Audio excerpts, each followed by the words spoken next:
So I just hit record, but we can kind of talk about what we're going to talk about first, and I can cut it out if it's not good. That's yeah, good thinking. um, You do edit, don't you? yes, I do. Believe it or not. So, yeah, I asked you if you would help me come up with a world to build a world, and you were very obliging, and you said you would do that. That's amazing. Yeah. How hard can it be to build a world? I Yeah, mean, exactly. So yeah, we have that game, Novel Universe, that's really got no world building at all. I sent you last night kind of just a rough sketch of some of the ideas we've been throwing around. Generally, Earth discovered this thing called Element Zero, and they discovered in theory it could create a wormhole. And so humanity came together and they built superstructures like a Dyson sphere around the sun and particle accelerators around the sun, powered by the Dyson sphere, which is a bunch of solar drones that create abundant power. And they created this element zero and they were able to use it to create a wormhole. And that gave them access to other stars across the galaxy. And thus began this novel universe. and then you're done, right? That's all you need to Done. do. Package it, ship it, and let the bucks roll in. I think that's how that works. Yeah, isn't that good? Isn't that Yeah, how it yeah, works? yeah. Well, and I think as we kind of talked about with game development, the first time we talked, and world building, and the second time we talked. So the important thing is the questions that we ask, and so when people come and say, "I need a world," okay, that's nice, but what do you need a world for, right? What's the intent of the world? What's the purpose of this world? Because you don't need a world per se, you need an experience for the player, right? You need something for them to hang their experience on, or to help with marketing, because I want to play only sci-fi and I want to play only fantasy, and of course I only want to play gangster games, whichever those are. So I think that's important, because the world building is not what you said, I want to just build this world, right? You've said, I want to make this game, and a world building is part of that experience. So that's where I always start, of what is the purpose of my world building? What am I doing it for? Because if I'm doing it for fun, that's fine. I can do whatever I want. But if I'm doing this in support of the game, I need to understand, what is its purpose in the game? What do I want it to be doing? How do I use world building to help me set the tone of my world, right? Like we've talked about, uh, you know, aspirational stories of like they're uplifting, and the heroes win, or this is fun, versus cautionary, which could be, this is a dystopian world and we create all this stuff, and all these things happen, because we've misused our power, and that's going to set the tone. I'm going to have a much different play experience if I'm going forth in the universe and it's a glorious adventure of exploration, versus there's a lot of bad things out there, and now I'm trying to overcome those bad things. We have felt the necessity of the world a little. The people that are playing our game right now have noticed that it's just ChatGPT wrapped in a game, with a little bit of prompting. And that is all it is. But we've always wanted to get to this point where we want to create a consistent world. And right now I'm building the technological part of creating a consistent world so that they stop making stuff up and hallucinating everything.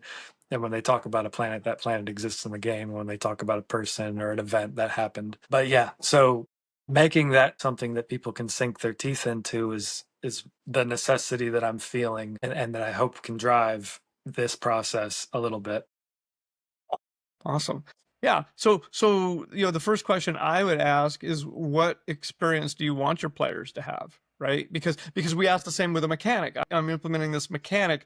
What experience do I want the players to have? And therefore the mechanic should support that, right? What's the best mechanic to support that? So it's the same with world building. What experience do I want my player, when they enter this world, this new world, as it were, what experience do I want them to have? And then that's where we start the foundational world building. Yeah, I think that we want them to create stories is like the number one thing.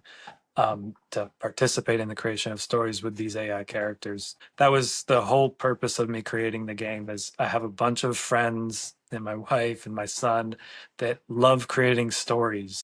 They love writing. They love doing a little bit of world building to a degree. My son just imagines worlds all day. And I was like, man, it would be so cool if I could almost like get to know them better by seeing the kind of stories they create. And that's what I personally really want out of the game. And it's been the driving force so far. And I feel like it's been good. And I feel like sticking with that might create some consistency through the game. So if I had to put that into terms of like what experience I want people to have, I would say I want them to feel like they can express themselves creatively, but in a very easy way. It's almost like writing a book effortlessly, writing a story effortlessly, because, yes, quests come to you, but only in response to something you said to the AI. The AI will create a quest, but it's based on something that you prompted it. So you guide the story through the things you say, but it's never just like totally open ended. There's like a response based on what Right. you said. Right. Yeah. And the And I think world, you just, yeah, I think you just hit a key point there, right? Because at the end of the day, knowing your personality a little bit, you seem like more of an aspirational guy than a dystopian guy, right? Which doesn't mean you couldn't build a dystopian game, but it sounds like you're building something where humans are going out and exploring and maybe pushing the boundaries, right? So perhaps, and I'm not saying this is what it is, but perhaps this is an aspirational game of exploration, right? Of exploring the universe. Now at some point you want to get into why are we exploring the universe, right? But so which kind of leads us into the second thing, because when we talked about being creative, when you hand someone a blank page, there's an infinite number of possibilities, right? So we kind of right. talked about that restriction. So now you put a letter down and the possibilities shrink drastically. Now you put a word, now you put a sentence. So one of the things that I would consider if you want to create an environment for rich storytelling is to give them a framework to hang those stories on, because that does two things for you. First of all, it gives them almost like a writing prompt, if you will, right? Hey, I already have this universe, I already have certain things set up, and you have, for instance, the science. Here's how the science works of travel and creating Dyson spheres. But that setting up that framework lets me walk into the environment, and rather than a blank page and going, well, I don't know what to write, it's a blank page, of having rich material to mine, if you will, of things that I can actually go, okay, this is something that intrigues me, right? Like this part of the universe intrigues me. Hey, here's Right. this seedy, you might have this, but here's the seedy underbelly part. Like I'm going to go explore the seedy underbelly. Hey, I'm going to explore the pushing the fringes. I'm going to explore the politics as man spreads to the stars and the span of control changes. So these are the kind of things that I think can really kind of add that flavor, and that also kind of prevents that, if you will, that writer's block scenario, right? If I walk in there and I have no idea what to do. The other thing it does is it helps generate a consistency of the world, right? Because if you put 1,000 people in your game with a completely blank page and said write cool stories, you can have 1,000 stories that connect in no way, and they may be all really cool stories.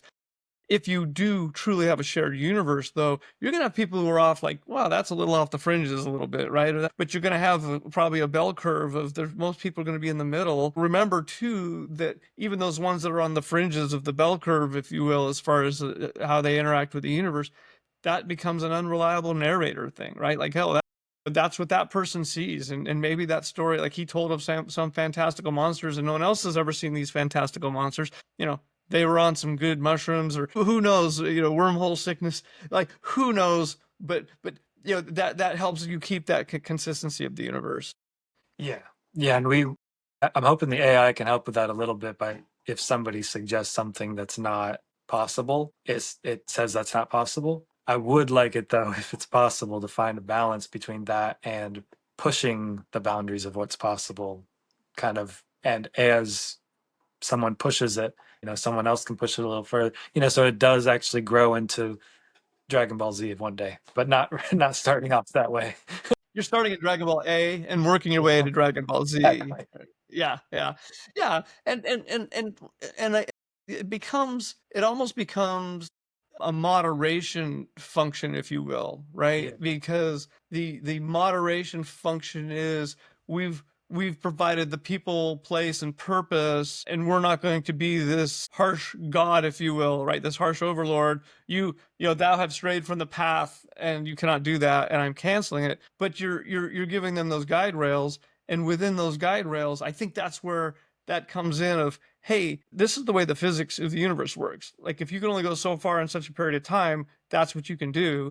However, around the fringes of that, of what people believe in and how they interact and situations that are crazy, once again, that can all become allowable. So I think this becomes that moderation function of, as long as they're within those very wide rails, you don't interfere with them. If they go well outside of, well, your ship is jumping at twice the distance anyone can jump, we that doesn't work, because that's hard physics, if you will, right? Like that's the way the actual universe. And if someone did write a story like that, it would be the old, well, that Randy character has been known to stretch the truth a little bit, so and we talked about that before with the unreliable sages, right? Like, yeah, this person is not quite grounded in reality, so they sometimes say things that didn't really happen, and that lets people who want to be super creative on the edge maybe tell their story, but give that consistency. So when I come in and I read that and I'm like, well, that blows my whole, oh no, they're not a reliable narrator. So I don't have to incorporate that into my worldview of how this works. Okay, yeah, that makes sense. I wonder if I can somehow prompt AI to be like, hey, if something doesn't make sense, maybe question the reliability of that information.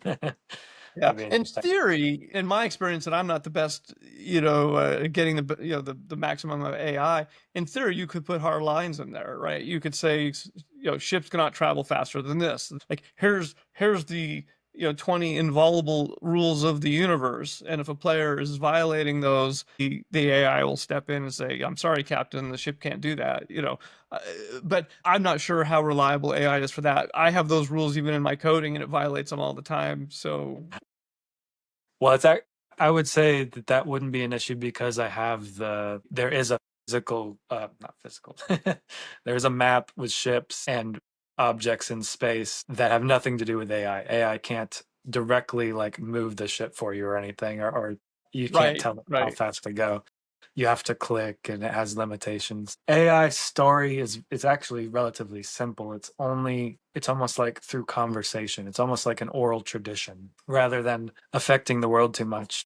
Just not to go too deep into it, we have a quest system that doesn't have title or description. That's all generated by AI, but the requirements for a quest and the rewards for the quest, the stats, the numbers, those are all hard coded. So if someone, for instance, wants to go twice as fast as everyone else, we have a quest that will upgrade your speed that you'll get to eventually, and based on your conversation, it'll say one thing or another. It'll title it one way and describe it one way, but it's the same effect that everyone else gets. Does that make sense? Right.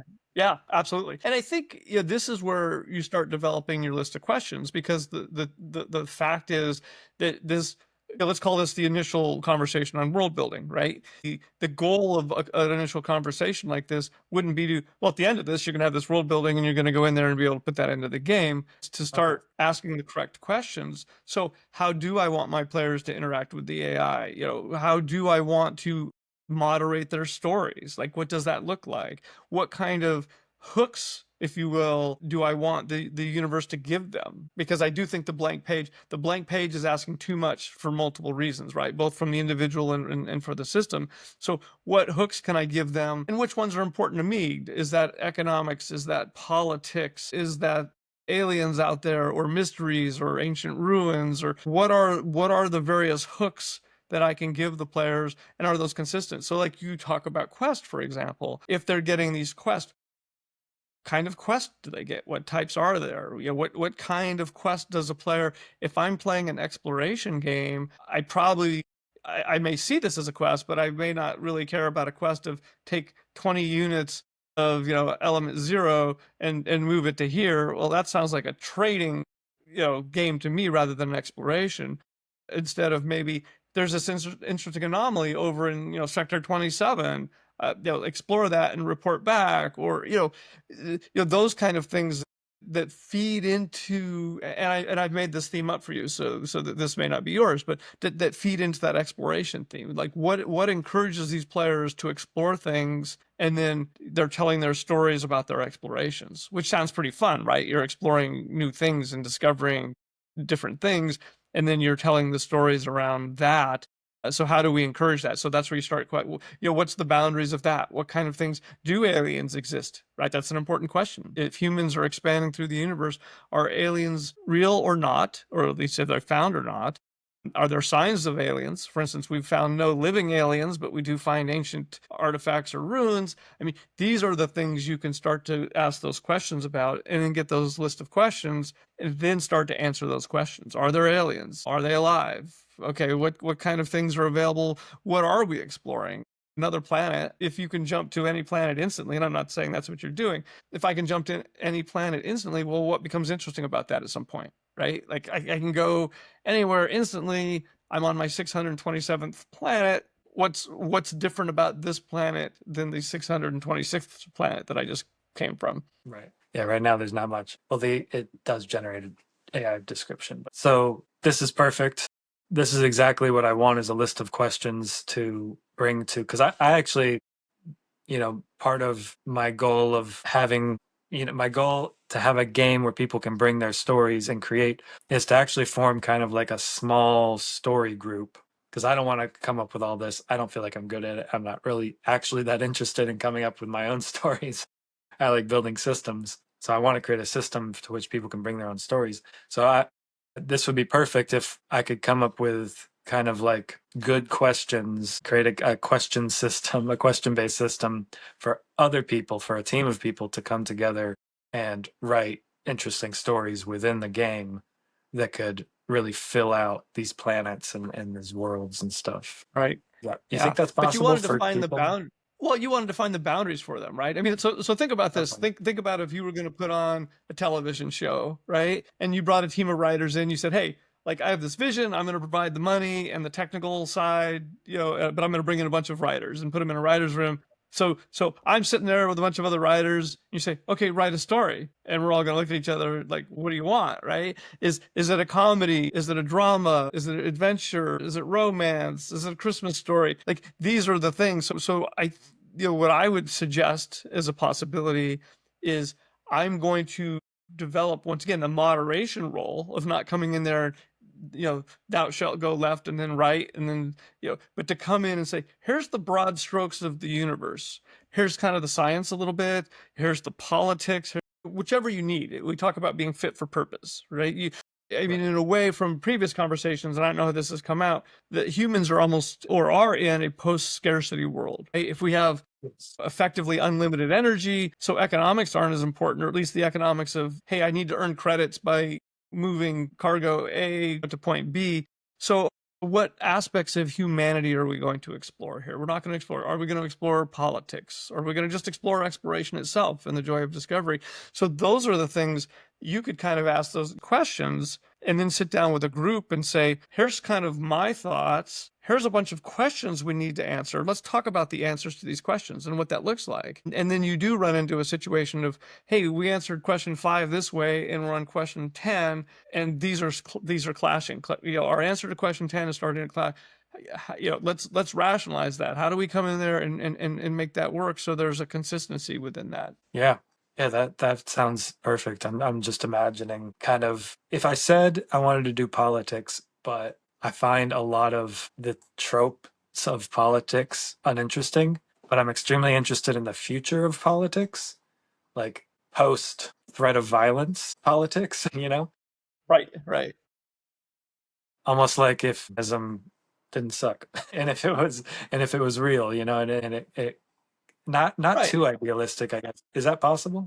Anything's possible, but and I would say, for instance, I have libertarian leanings personally, and that I believe people should be left alone that aren't hurting other people. Right now, the reality is in a society that there are people who are unfortunate that we need to help. Right. So I think one of the possibilities is, as I kind of just think about this, of like you're in a post-capitalist world, right? Resources, basic, your Maslow's hierarchy of needs, all those basic needs are taken care of. So Yeah. what would that look like, where the most important thing is we have as individuals perhaps almost unlimited power at our disposal to do things, but so how would we govern ourselves? How would we decide who owns what planet, or does anyone own a planet? Because there's so many planets. So here comes the questions. Okay, we're post-capitalist. We're post-violence. Is there an antagonist species that injects violence if we need it, or is there not? That's a question. How would that look like if we both show up at a planet?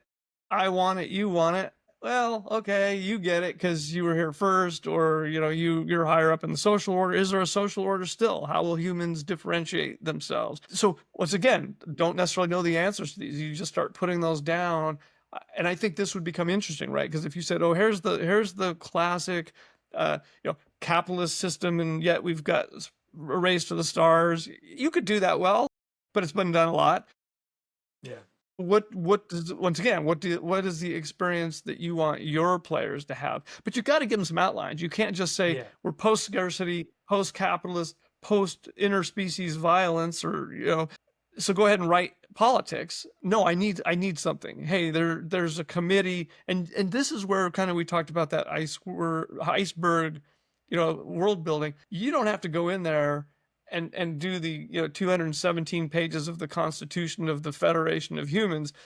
But you can put some broad strokes up there of, hey, there's the Committee of 12 that kind of makes big decisions about humanity's direction when people are disagreeing, or what does a justice system look like. You can just start asking some of those big questions, and then once you've answered the big questions, you've given your players or your creators those lines they can color in, right? That's the perfect thing. Like, okay, here's the broad strokes. I'm going to go in and explore. These 12 people have an awful lot of power. Does that sometimes become corrupting? Does that become, even if it's not a corruption of they're stealing money because there's no reason to steal money, does that become, where someone's abusing their power, or other people are trying to become one of the 12? And so this is where kind of exploring those boundaries can come in. And then the players will write all kinds of stories. Once again, some which kind of feel closer to canon, if you will, and others that may be farther away. But at the end, it's all someone's perception, right? So I've got this vision of the 12. I write a story in your universe of the 12 are corrupt and everything. Well, that just may be the thinkings of a deranged person. And do we have deranged people, by the way? Like in the future, have we solved mental illness because we understand how the brain works so well in the body and those interactions that if I have something that would be classified as a mental illness today, we can just go in there and fix that, right? We can fix that through genetic therapy or a combination of chemicals, or whatever the therapy is. Yeah. Yeah. Okay. So come up with these questions, and the questions themselves kind of should be limited. They should limit the creativity to just enough to guide the people who are on like the story team. That's kind of what you're saying. Absolutely. And And one of the questions I would ask, or question categories I would ask, is where does my conflict come from? yeah. Because if the game is I just go explore a planet and it's cool, and I explore a planet and it's cool, and I explore a planet and it's cool, is that sustainable? And I'm not saying it's not doable, but is that what I want? So where does my source of conflict come in? If it's not human to human conflict, if it's not human to AI conflict, is it sometimes exploring these runes can be dangerous? Sometimes exploring certain sectors can be dangerous. I don't, once again, no idea, but you start to ask those questions, and then that may trigger other like, oh, this would be a cool idea. And the other thing is to make, you don't have to make sure of anything, but is the world building fit for the underlying game and mechanics? Right. Does it make it feel like a consistent whole? And we don't really, now you're telling a storytelling game. We've talked about my Chaos Empire a little bit, which is my Space 4X game. It is basically a war game that's played on the web. And so as a war game, people aren't telling stories within it. I mean, they're going to create a story as they fight the battle of like, my ships are attacking this planet, and that's cool. But my storytelling, my world building wrap around Chaos Empire is very shallow, because that's not why people are playing that game. It explains why you're in a constrained universe, because why don't we have just this open infinite universe like our universe seems to be? You're in this very enclosed area. You can only jump so far. How are you in this enclosed area? There's humans on all the systems. How did humans get on all the systems, and yet you're only on one of them, right? So those are those are wargaming things that make the war game interesting. But from a world building perspective, you're like, okay, this whole nebula that's filled with 150 systems all has humans on it, and yet I'm only on one, and everyone else is only on one system. How did that even happen, right? Here's how. Galactic Empire. They built a defensive structure within this thing where they jumped in with these big jump gates. Systems collapsed. All the you're the one who's taking control of your system, right? You're the top Yeah. dog, if you will. Like, I've taken control. You know, other people are taking control of their systems. I got to get out into the nebula and be the supreme emperor or whatever, right? That's the world building, and it supports that reason. And so there's people who don't care. I'm just going to go in and move pieces around on the map, if you will. There's people who go, okay, I get it, move on. Now you're telling a story thing, so yours is going to have to be deeper. You're going to have to give them some guidelines of how things work and such. But the other thing that you may find is that people may start to create some lore that you say, we'd answered question number 17 like this, but we're really finding some opportunities here. If we tweak that, I think that really gets more true to a vision that seems much more interesting and exciting, and we can tweak it. You're not locked in, carved in stone the commandments of how the universe works. You don't want to, if you change it every day, that's a problem. But, does it serve the game? The world building is there to serve the game, not to be building a cool world. And in your case, your world building, if I'm understanding what you want here, your world building is to provide that moderating function to let your players go in there and give them a scaffolding, right? A foundation which they can build stories on. Yes. Yeah, exactly. I'd love for it to be kind of in three layers. There's the layer I'm responsible for, which is the system itself, the mechanics of the game. Then there's the layer of, we're calling it the Counselors Guild, I guess. We talked about that, which is like a story group.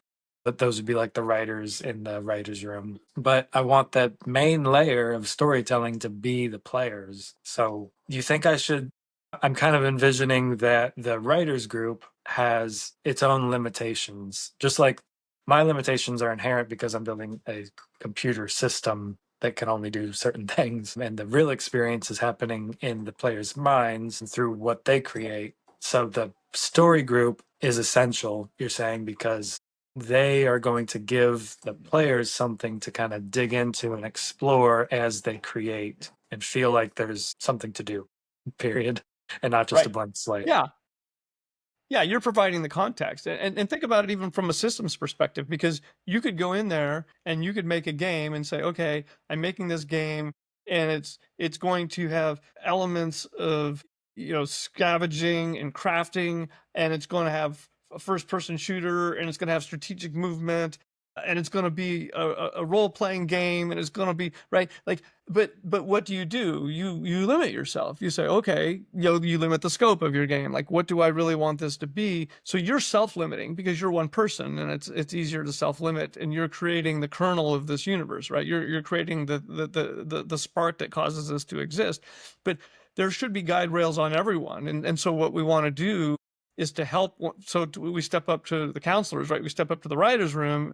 And once again, are they, is it a grim universe? Is it an optimistic universe? Is it a dangerous universe? We give them those boundaries, and then they can create within that, depending on how you want to do that. Now they've created within that. And what you'll find, and I found this like in my role playing world, like, I'll create a conundrum, and I don't know what that word means. I'll look it up later. I'll create this this dissonant situation, and I find players will sometimes grab that and really run with it. For instance, I have a sun god in my universe and a moon god, so a god of light and a god of darkness. Well, there's some blasphemers, if you will, say that they're not brothers. They're two aspects of the same god. So okay, what can you do with that? Well, are you on the side of their brothers, both vying for power to rule all the gods, or are they one god that plays against itself with the two aspects? You could write a million stories around that. Yeah. So giving those hooks, but they have to have had the gods in the first place, right? There is no so what is the pantheon of gods? You're not necessarily gonna have gods in your universe, but in a fantasy world, here's my pantheon of gods. Here's their basic interactions with each other. Like, here's these guys don't necessarily get along with those guys, and these guys have had trouble with those, and here's the powers, here's the way this god manifests. Like, you've given that, and there's still really an infinite number of possibilities around that, but you've given them things to play off. You've given that conflict, if you will, even the conflict between those who believe that the dual nature of the god versus the aspects of the same God. That's conflict, right? Because you're unclean, blasphemer, infidel, because you don't believe the way I believe, and your world may be beyond that, but where does that kind of tension in a story comes in? Because a story without conflict, without, even if it's internal, right? It doesn't have to be, physical fighting. A story without conflict isn't a story. It's just a bunch of events, right? I got up this morning, I got dressed, I ate breakfast, I did some work, I had lunch, talked to my wife, did this, end of day. I mean, do you want to read that? No, most of us want our day to be like that. We don't want some grand conflict to come in and force us, to take a hero's journey or to overcome massive obstacles. But from a story perspective, what makes stories interesting is that you put the protagonist, whoever that protagonist is, in a situation where they make a choice.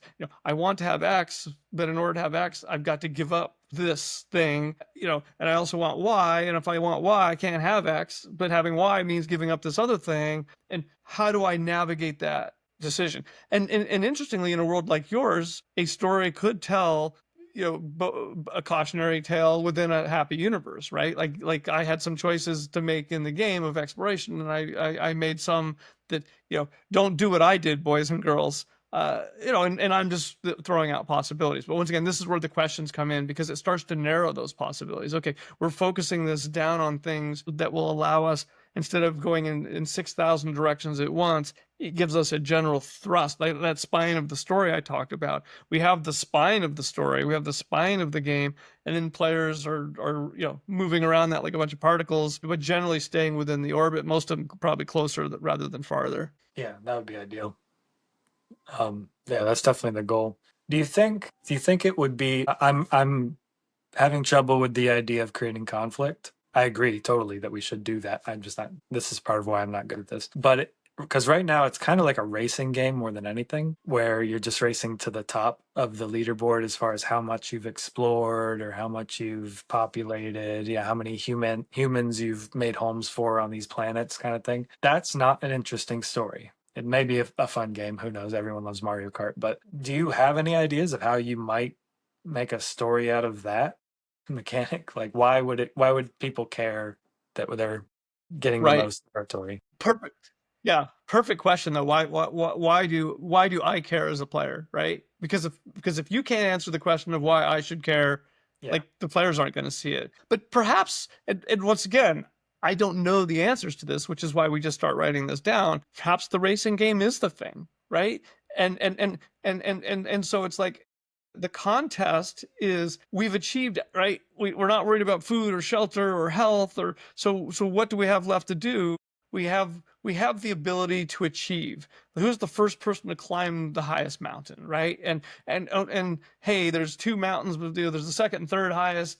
Like, you got to climb the third highest first, then the second. So we're racing to the top of the third highest. Okay, Danny came in first, but I think I can get him on the second, and then I'm going to beat him on the first. Like, I that's the conflict there, and this is where the universe can make the decision of, is this a contest of, I'm sabotaging your ships, or I'm putting enemies in your way in some way, which doesn't sound like necessarily the universe you want, and not necessary. Maybe it's like the gentlemanly, or I don't know what the womanly equivalent of that is, right? But the honorable person way of doing this. We're all in this contest to see the most, or to do the most, or to find the most ruins, or to find the most, and I might even help you. Like, I'm flying by and your ship has become disabled, and it's like, man, Danny, you're my top competitor. Like, it's a shame to see you out of the race. It's really not going to be the same to win this without you in it. Like, here's some extra element zero, or here's whatever. Okay, so that becomes the thing, and is there a way to reward that within the system, right? Because we want to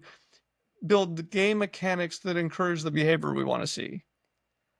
So that sounds, once again, That sounds conflict is really not, interesting. we're going to throw punches at each other. Yeah. Conflict is that there's stakes involved, that we're both trying to achieve something, and one of us isn't gonna achieve it. And honestly, at the end of the day, in a universe, an aspirational universe of, you beat me to the top of the mountain, I even helped you, right? It was the number one mountain, I helped you, you made it first, rather than being mad or saying, man, I shouldn't have helped him because then I would have been first. It's like, oh, man, you got me this time, but you know what? It's a big universe, and I'm going to get you next time. And we go on to the next. Yeah.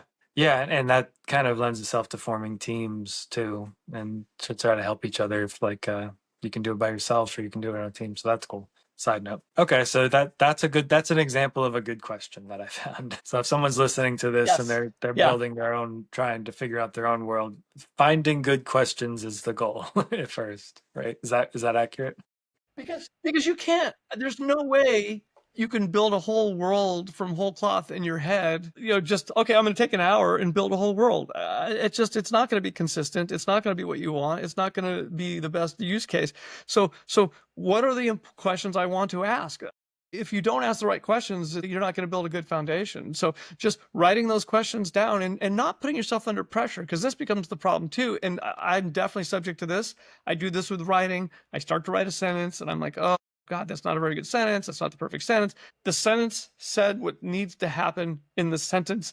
And I'm going to finish the paragraph, which happens in this paragraph. And yes, it's not polished, but I can polish it later, right? So let's get the questions down. Let's start thinking about the questions. Once we start answering the questions, and then we don't answer each question in isolation. Once we start answering the questions, then how do they connect with the other questions that we've answered? And even maybe the future questions, if we can look that far ahead. And I'm not talking about, I've got a list of 600 questions. I think for my magic system, it was less than 20, I believe. I still have the document. You don't need a million questions. Now there's many questions that maybe feed into the bigger questions, but the fact is, don't put the pressure on yourself to solve this problem in one go. Think about it, move the pieces around, see what makes sense. Because that's the thing your players are going to feel too, right? Like if they go into your universe and it all technically makes sense, like all the pieces kind of connect, but they don't connect, right? It's just not really connecting. Even if the players don't see that, they're going to feel it. And they feel this in writing. Like if you've read a book and you don't know why you don't like it, like sometimes, like I hate these characters or there's no plot. Sometimes it's like, I like the characters, I like the plot, it's just not connecting up for some reason in my brain. That's often what we've done to them, right? Like we've given these inconsistencies that the consciousness is not picking up, but the subconsciousness, I love it. Subconscious is really good at picking those things up and saying, this doesn't make sense. And it even pops you out of immersion for a second, right? So I'm flying along in my spaceship and all of a sudden there's this thing that kind of pulls me out of immersion, and it's not enough for me to consciously say, oh, that's because this weird thing happened that didn't fit with the world. Hey, you know what? I've been thinking there's this good show on TV I was going to watch. Maybe this is a good time to take a break and close out the game, right? You've literally broken my engagement with the game in that moment because you had something that caused me to pause and think about the universe for a second, rather than be so engaged in the universe I'm not thinking about the outside world. Yeah. Yep. That's definitely my goal, is to find the immortal questions that people can feel we're trying to answer with everything we do, kind of thing. And that's what I'm getting out of this, is that you got to, well, the most immortal question is, what experience do you want the player to have? And then the questions, that the children questions come out of that. And so finding kind of that first layer of children questions is what I'm getting out of this call more than anything. Is that the proper thing I should be getting out of this? Yeah. And remember the top down, there's a top down, bottom up aspect of this, right? If you consider the mechanics, the bottom up, you've built mechanics, and now you're kind of building some world building on top of those mechanics.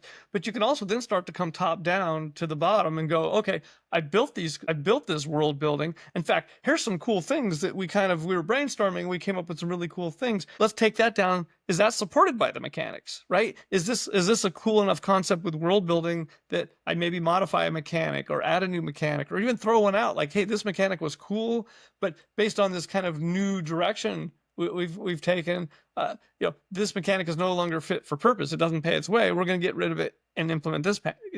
Now, obviously, you don't want to be ripping out, mechanics all day long, but it becomes a virtuous cycle of we're creating good mechanics, which are helping build world, and that world building's coming back around and helping reinforce the mechanics. For instance, I'm working on an existing mechanic. I'm going to go left or right on this mechanic. What best supports the experience I want the player to have, and then the world building I've built around that. And sometimes that answers the question. So rather than, I don't know whether I want to do A or B or A, like A is the answer here because that supports this other. They're both really cool, but A best supports. Now the conflict, since we talk about story conflict, the conflict would be if both were equal. That's a conflict. Do I do A or B? They're both equal, right? As far as this gives me a little more leaning this way, this gives me a little more leaning that way. Either is supported, which do I want? And that's where at some point you got to make a decision and pick one. but it's helping you drive decisions, and all those decisions are in theory driving you towards making the player experience you want, which is making a great game for a specific target market, not for everybody. Who's my specific target market for this game? And in your case, you've said storytellers, right? I'm inferring something here, but like this is a game to support the telling of stories. Okay, what's the best path that builds that environment that lets them tell those stories in a way that makes supports the community and supports their experience? Yeah. Yeah, I would say space exploration storytellers. Yeah, it's a little confusing, but yeah, definitely the point is well taken. If I could ask you a more technical story world building question real quick, because throughout our conversation, I've been having this kind of thing in the back of my head where I'm like, man, it would be great if I could create a system where the story, the writers' room people, the counselors guild is systematized to where like nobody has final decision. It's very democratic, direct democracy kind of thing. But I would have to take them through like people are like talking about ideas, and then an idea is chosen somehow through votes, probably. I guess there would be a time limit. And whatever has the top idea that day, whatever's the top idea that day gets developed, and it kind of goes through maybe 3 filters of getting to the top and developing. Do you, from your experience writing and world building, working with people, you work with a lot of businesses and stuff, do you think that would blow up in our face and be horrible and not be enjoyable at all? Or could something really good come out of that? You think? Is it worth a try? It always depends. Yeah, well, it always depends, right? The right people in the right place at the right time is critical, but we can't guarantee that. You can't say I'm going to go out and put 5 people on the counselors and they're going to be the most amazing people and are all going to get along and we're going to come up with a consensus. And remember, consensus doesn't even mean we all agree. It means we all agree to support the decision, right? So 3 of the 5 of us want to go one way, I and someone else want to go the other, but the consensus ruling is we're going with the 3. So I'm part of that consensus. I would have rather gone a different way, but I agree through us reaching consensus that I'm going to support that path. So it all depends on how it's managed, and it depends on the personalities. And sometimes you're going to get someone's, let's say you have a 5-person, counselor group. You're going to get someone on there who does not play well with others, right? That they, hey, I've got an idea and no one's listening to my idea. And if I'm not going to do my idea, I'm going to be mad. So this is where that moderation role comes in of, are the right people on there, and it's not the right people in that they're not smart, good people who are united in the common cause, but do they work together well as a team? I'd rather have the team player, right, than the person who's the top, this is the best writer in the world, but they won't work with anyone else, and so it's either going to be their story or no one's, and that's not what I'm looking for. So that person's not on my writing team, even though they're the best writer in the world. So it has to be managed, and I do think if you set up a situation like that, this becomes the reality of working with people. At some point, someone has to have a decision-making power, and that may be you as the Uber god, right? That you come in and say, hey, the council has sat through this. It's a 2-2 tie, and the one person's abstained, and we have to pick a direction. So, what do we do? Rather than wallow in this and maybe create bad feelings and ruin the creative process, is I have come down from on high, I've climbed up out of my mighty throne, and I've come down and I've said thou shalt go left, and then you go back up to the place and you let them get on with going left, and they have to be able to support that as well, right? So if they're like, well, Danny came in here and overrode us, well, you don't bring your ego, and that's hard to do sometimes, but if you've got your ego in it, that can become a problem. Like, we're here to support a bigger cause and a bigger idea, and sometimes someone's just going to have to make a decision, and if we don't want that to happen, we need to come up with a better, as your counselors, we need to come up with a better way to make sure Danny doesn't have to come in here and tell us which way to go. Yeah. And luckily I work with a partner who's amazing at that kind of thing. He's just the guy who will come in. He just doesn't want to be bothered normally, but he'll come in and kind of like say the thing that makes everyone agree. So I think he would be great at that role. I did want to ask you though, as far as this cooperation storytelling mechanic goes, if you brought it down to a very small level somehow of like a system or a planet among 1,000, so that I guess at that point it wouldn't be a counselor's guild, it would be the players creating stories for voting on stories for the planet. And like If you're the only one on that planet, you get full say. But if you're participating with other people, which could be part of the fun, then you agree to this consensus thing. Do you think people would kind of be more on board with that? I like it. I call that the Thieves' World. And Thieves' World were books that were written back in the 70s. And basically, the main author or authors, I don't even remember, set up this world, Thieves' World, and let people tell stories in their universe. And there was a whole bunch of books, and a lot of famous authors wrote stories within this world. But you knew here's the mayor of this big city, like here's a couple of heroes, or here's some of the villains, or here's some, and there was authors who wrote some very different stories, right? So you went in and wrote a story about how the villain was this just like this horrible person, they did these horrible things, and then maybe I go in there and write a story about the same villain, yet they're very nuanced and they love kittens and their children, and so you could get these stories that were different in tone and stuff, but there Yeah, was this shared universe in history. I love the concept, and I love the yeah, concept of, that's like, I've gone into Danny World, and in Danny World, Danny has set these characters and has set this government and has set this environment, and I like that world, so I'm going to go in there and write a Thieves World story in Danny's world. Or hey, I don't like Danny's world, so I'm going to go set Randy's world up. And here's Randy's world is completely different than Danny's world because Danny's done everything wrong. Like we govern differently, we have different things going on. And so I can either play in my own playground of that world, or you could even say I'm tired of writing stuff in Danny's world. I'm going to run over to Randy's world and I'm going to write a story that fits into the feel of that world. I think that's a really cool. I think that's a really cool idea. Now, does that fit into how do you encourage? So once again, we start to get into encouraging players to engage in the behavior that we want them to, right? To maximize their experience. Do you reward people for telling stories? Do you reward people for, I get a point for telling a story in Randy's world, but I get 2 points for telling a story in Danny's world?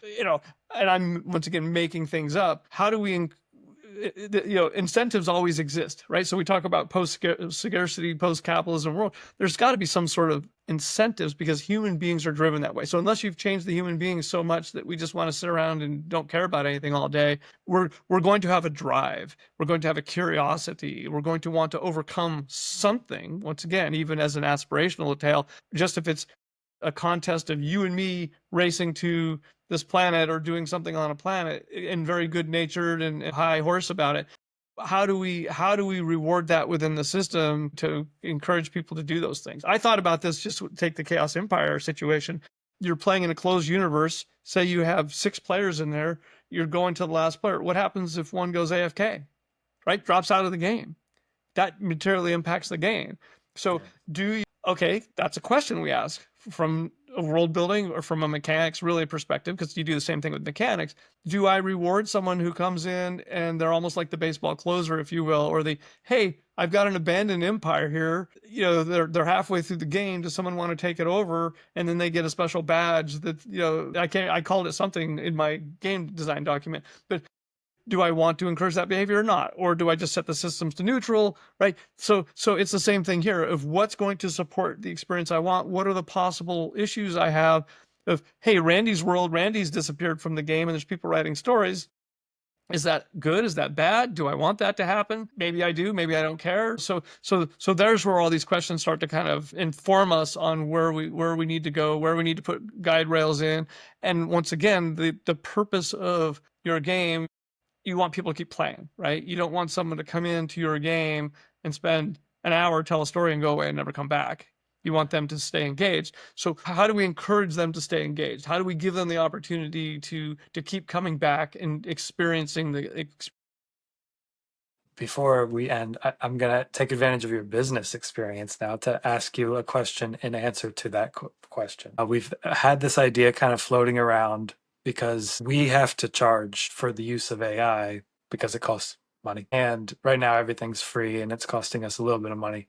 Eventually, there will be a bit of a margin where we can build the game and live our lives off of the game, hopefully. But that margin could be big enough, especially with some cost savings with some new systems of AI we want to invest in, to where we could possibly do a profit share if people like your planet, if people like your story, and you write a really interesting story, they're going to be engaging with characters on your planet. When they engage with a character on your planet, you get a bit of money for them engaging with yours.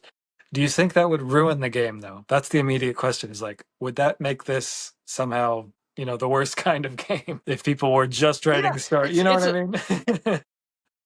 yeah, yeah. No, I love the concept. I absolutely love the concept, and the way that I would envision it, and until you start to write it out and ask the questions about it, you don't know.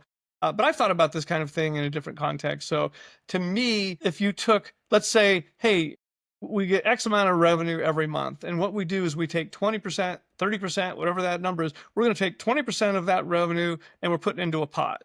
That pot goes to the players, right? So we as the developers, we get 80%, players get 20% back to them. So when you're buying these cosmetics, when you're paying for your subscription, whatever you're doing, 20% of that's coming back to you into the community as a player. So now how do we develop the mechanism to distribute that? Because you could see the situation where I say, you can't obviously vote for your own story, right? Hey, Randy writes the best stories. I'm voting for my own, but you're going to have alliances. I mean, so here we get into this, hey, Danny, I'm going to vote for your stories and you vote for mine. So do we have a voting system? That's Right. true. Yeah. So that's the problem with it is you kind of open that Pandora's box of people are going to game it. People would game it without real money involved, right? But there's real money involved. So how do you navigate that? And I don't say that to say don't do it. I just think it is. I think it's intriguing. I think it's cool. I think I would love a system like if I was a writer in your world, I would love a system where I went in and read, John's story, and that's just the most amazing. Like that's cool. There's some way to reward John. Like as a player and a fellow creator, I'd be like, I want to reward John for that story. So I upvote him. I give him, element whatever 27 whatever that is. And so that's the thing of kind of managing that, but then managing the incentive system around it so that players don't break it, knowing that there's not a perfect system. I think this can become the thing of you're not going to build something that's going to be bulletproof, but you build it as close as possible. And remember, the what's the intent of that? The intent is to encourage storytelling. And right, so at the end of the day, we don't need a perfect system. We just need something that encourages storytelling without players feeling that's not fair. Because if I feel I'm writing the best stories and yet other people are getting the money because people have voted for them and the credit, I'm going to be upset about that. And then you lose your best storyteller, and that's not what you want. So, navigating that. But I think that's a worth consideration. Yeah, I wonder if there would be it could be a competitive thing, like there's only rewards for gold, silver, bronze or something, because then it would be much harder to game, I think, because the masses would be more than your friends. If you were telling everyone to go to your planet, people would know, and then they would purposely not go to your planet. Yeah, okay, cool. So you don't think it's totally stupid to explore? Hey, there's nothing more I like than a stupid idea anyway. But no, I think that's definitely worth exploring. And those kind of things you can even research. When I first looked at doing Chaos Empire, it's really a play-by-mail game, a play-by-email game, right? The old-fashioned, it's simultaneous turn-based. Everyone turns in their game, it's processed. And so I said, well, I'll charge by turn. And I won't charge a lot but the purpose isn't to necessarily charge the money, although the cash flow is helpful of paying for a server or whatever. I want to charge because I want people who are committed. I'd rather have 100 committed players than 10,000 players because the game is ruined if people jump out of your game instance, right? You're trying to dominate and then everyone's gone. You're not winning. So I looked at that and said, and I had some people, including this community, like, I don't know if you can get people to pay per turn. I don't know if you can do that. And I said, well, it happens in the play-by-mail community and it happens in the play-by-email community. And I still have on my list, my business plan that I wrote, even though I'm not running it as a business, it's a vanity project. I still do a business plan because it kind of helps me ask the questions. And that was, so I went out and I looked at the companies that were still running basically play-by-email games. And one of them, I can't remember the exact numbers, I could pull it up. It was, there was $2 a turn, there was $5 a turn, there was one that was at least $8 a turn or something. So there are people out there paying that. Now, are they the target audience? Are they the people you want? Is there a better way to do it? But I think exploring those kind of things makes sense. And remember, in this case, part of my reason for doing it was to encourage people. I even thought of, I'll charge them, and then at the end of a successful game, I can rebate it back or give them credit for the next game. So you have to put some money in.